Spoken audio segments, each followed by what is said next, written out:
রামায়ণের মূল যে চরিত্রগুলি অর্থাৎ রাম, সীতা, লক্ষ্মণ, রাবণ, হনুমান, এদের কথা তো আমরা সবাই জানি।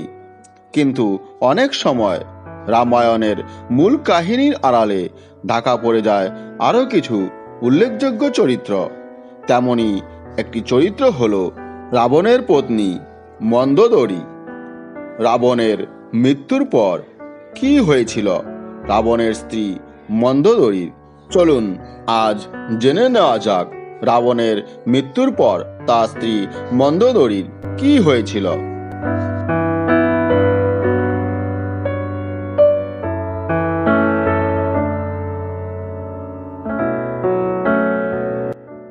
লঙ্কেশ্বর রাবণের মতো প্রবল প্রতাপশালী ও অহংকারী স্বামী থাকা সত্ত্বেও নিজস্ব চিন্তা ভাবনা ও মত প্রকাশের ক্ষমতা ছিল রানী মন্দোদরীর।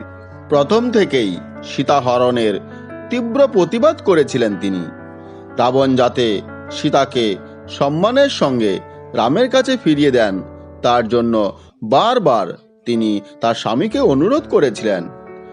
এভাবে পরস্ত্রীকে বলপূর্বক অপহরণ করে রাবণ নিজের পাশাপাশি গোটা লঙ্কার সর্বনাশ ডেকে এনেছেন বলেও তিনি মত প্রকাশ করেন, কিন্তু তার কথায় কান দেননি রাবণ।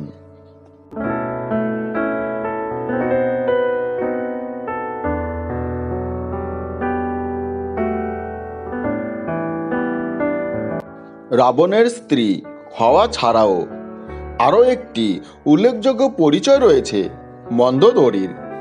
একটি কাহিনী অনুসারে তিনি ছিলেন আসলে স্বর্গের অপ্সরা মধুরা।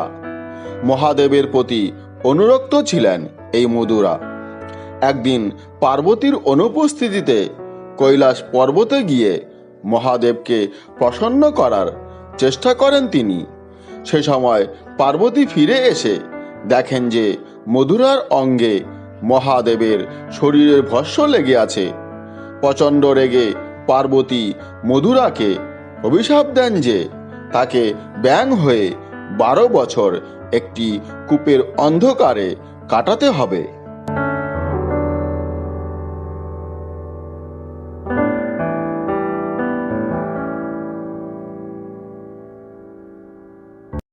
বারো বছর অসহ্য যন্ত্রণা ভোগ করার পর একদিন মধুরা নিজের কষ্টের কথা ভেবে কূপের ভেতরে বসে কাঁদছিলেন।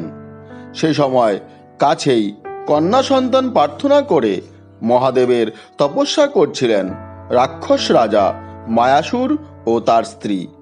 মধুরার কান্না শুনে কূপের কাছে গিয়ে সেখান থেকে তাকে উদ্ধার করেন মায়াসুর। মধুরার সব কথা শোনার পর তাকে নিজের কন্যা হিসাবে বরণ করে রাজপ্রাসাদে নিয়ে আসেন মায়াসুর। নতুন জন্মে তার নাম হয় মন্দোদরী।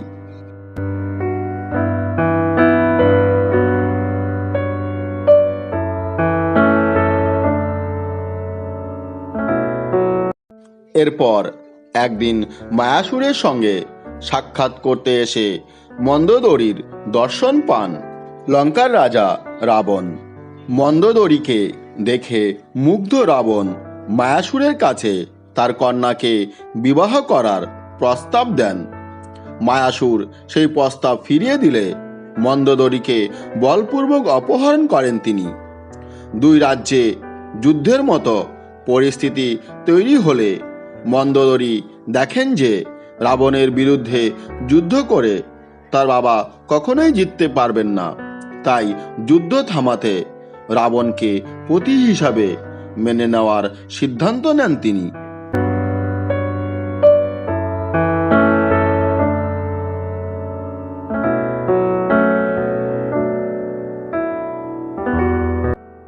একটি প্রচলিত কাহিনী অনুসারে রাবণকে বধ করার পর শোকাতুরা মন্দোদরীকে রাম আশীর্বাদ করেন এই বলে যে তাকে কখনোই বৈধব্য জ্বালা সহ্য করতে হবে না।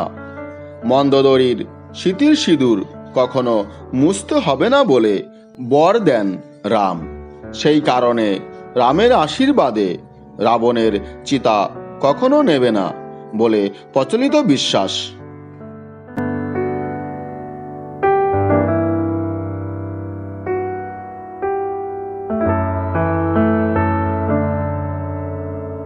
তবে অন্য একটি কাহিনী বলছে যে রাবণের মৃত্যুর পর তার ভাই বিভীষণকে বিয়ে করেছিলেন মন্দোদরী।